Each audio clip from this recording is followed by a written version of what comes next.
Olá! Nesse vídeo iremos falar sobre algumas espécies de animais e plantas que vivem em ambientes gelados e sobre suas adaptações para a sobrevivência nessas condições. Primeiramente, iremos falar sobre adaptações do homem ao enfrentar o frio, pois sabemos que existem pessoas, como os esquimós, que vivem em regiões polares. Logo após, falaremos de espécies que se adaptaram de forma semelhante ou completamente distintas. Em nós, seres humanos, a temperatura corporal é regulada por mecanismos fisiológicos que visam a homeostase. O homem se enquadra no grupo de animais endotérmicos, no qual podem gerar calor metabólico, conservar o calor interno e manter a temperatura próxima a um valor constante. Isso lhes permite explorar os mais diversos ambientes. O hipotálamo é uma região do diencéfalo em que uma de suas funções é o controle da temperatura do corpo humano.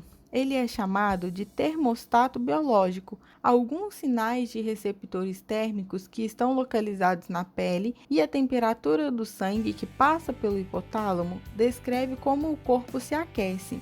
Uma vez que um sinal de resfriamento é capturado, o hipotálamo é ativado e envia estímulos eletrônicos através dos nervos simpáticos, fazendo com que haja vasoconstrição de capilares presentes na pele e, assim, reduzindo o contato com a superfície, mantendo o calor corporal.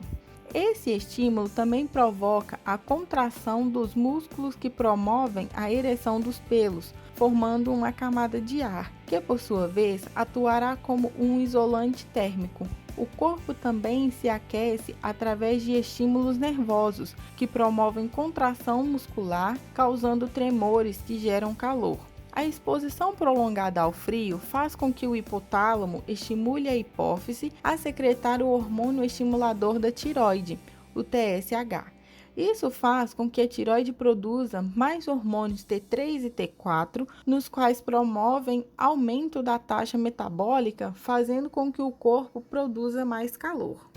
Na minha vez, falarei do urso polar, que é um animal endotérmico que possui uma gama de adaptações físicas e fisiológicas que lhe permite sobreviver ao clima frio. O urso polar é um mamífero estritamente carnívoro e se alimenta de focas, peixes, aves e entre outros. O nicho ecológico deste animal é restrito a ambientes congelados, porém com disposição de água líquida, como observado nos extremos da Terra. Sendo assim, são encontrados no Círculo Polar Ártico. O urso polar possui algumas diferenças quando comparado a outras espécies que vivem em climas mais quentes, como por exemplo, possuem pelos livres de pigmentos, ou seja, transparentes. As patas geralmente são maiores, pois auxiliam o animal na distribuição do peso do corpo, a fim de que consiga caminhar sobre o gelo fino.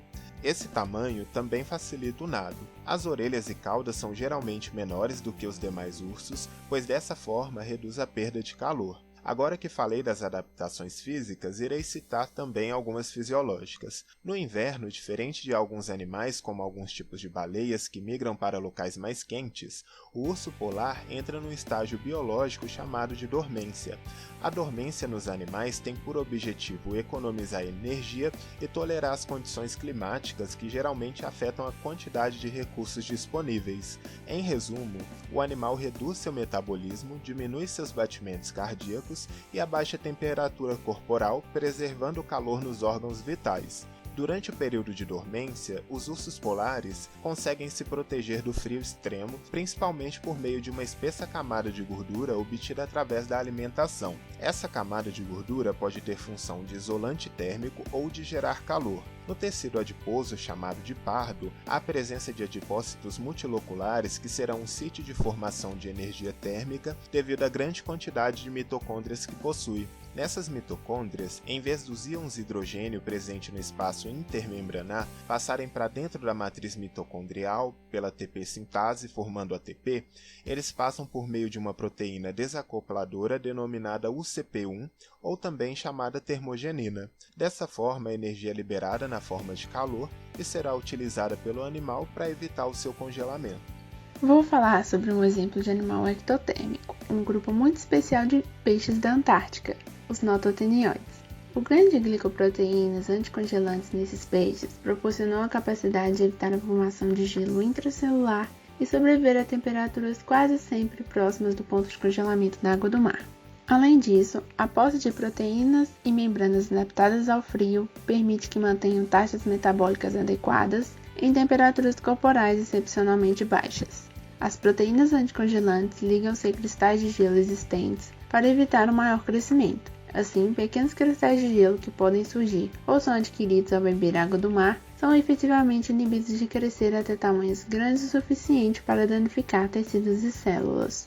Essas proteínas são produzidas no tecido pancreático e na porção anterior do estômago, onde entram na cavidade intestinal para exercer seus efeitos crioprotetores sobre o gelo ingerido. O genoma nototenioide também se distingue pela falta de expressão da hemoglobina em peixes-gelo, que são os únicos animais vertebrados conhecidos que carecem completamente de hemoglobina no sangue quando adultos. A perda dessa hemoproteína é visualmente muito distinta quando observamos seu sangue branco translúcido ou guerras brancas claras. O peixe-gelo compensa a falta de hemoglobina utilizando um conjunto de modificações do sistema cardiovascular, vasos sanguíneos de grande calibre, grandes volumes de sangue e grandes corações contendo mais mitocôndrias do que corações de peixes expressando hemoglobina de tamanho semelhante. A combinação de sistemas cardiovasculares de alto rendimento, baixas taxas metabólicas absolutas e águas com alto teor de oxigênio permite que esses animais forneçam oxigênio suficiente para seus tecidos. Agora nós vamos falar sobre a adaptação das plantas aos climas frios. Nos vegetais, desde que eles saíram do meio aquático para o meio terrestre, foram selecionadas modificações em suas estruturas anatômicas e morfológicas, bem como na sua própria fisiologia para se adaptarem à rigidez desse novo ambiente. Plantas crescendo em diferentes habitats mostram estruturas anatomomorfológicas especiais, normalmente interpretadas como adaptações evolutivas às condições específicas desse habitat. O primeiro efeito das baixas temperaturas é a redução das taxas de crescimento e de processos metabólicos. Um resfriamento de 0 a 10 graus de plantas tropicais leva a uma queda metabólica rápida e até a morte em poucas horas. Há uma hipótese de que o resfriamento cause danos na mudança de fase da membrana lipídica, resultando na inativação das enzimas das membranas, afetando por sua vez as mitocôndrias e daí a todos os processos químicos da célula. Algumas árvores perdem a folhagem durante o inverno, pois quanto menos folhas, menor a perda de calor e de água. Esse processo é mais frequente em plantas que possuem folhas maiores.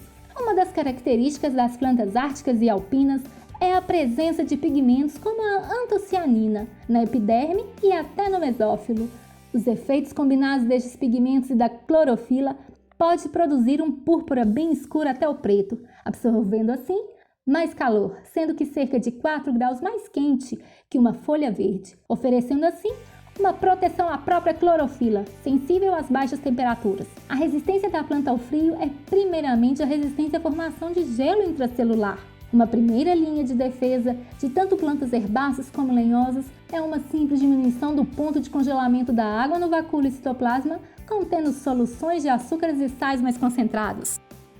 O desenvolvimento de tricomas em algumas espécies ajuda a manter o gelo longe, evitando a entrada de frio em sua célula. As plantas da região da tundra se adaptam de várias maneiras, pois a camada superior do solo descongela na tundra, mas logo abaixo está o pergelo-solo. Portanto, as plantas têm sistemas de raízes muito rasos. Elas crescem juntas, rentes ao solo, permanecem pequenas.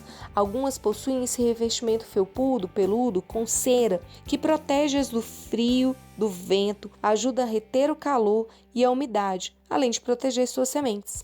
As baixas quantidades de luz representam problemas para essas plantas, pois a maioria das plantas do bioma da tundra são perenes e não morrem no inverno. Tem ciclos de vida longo para ajudar na curta estação de crescimento.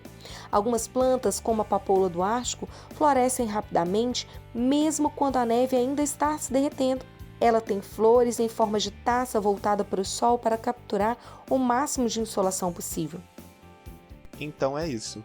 Essas foram algumas adaptações do homem, de alguns animais e de plantas ao clima frio. O vídeo se encerra aqui e até mais.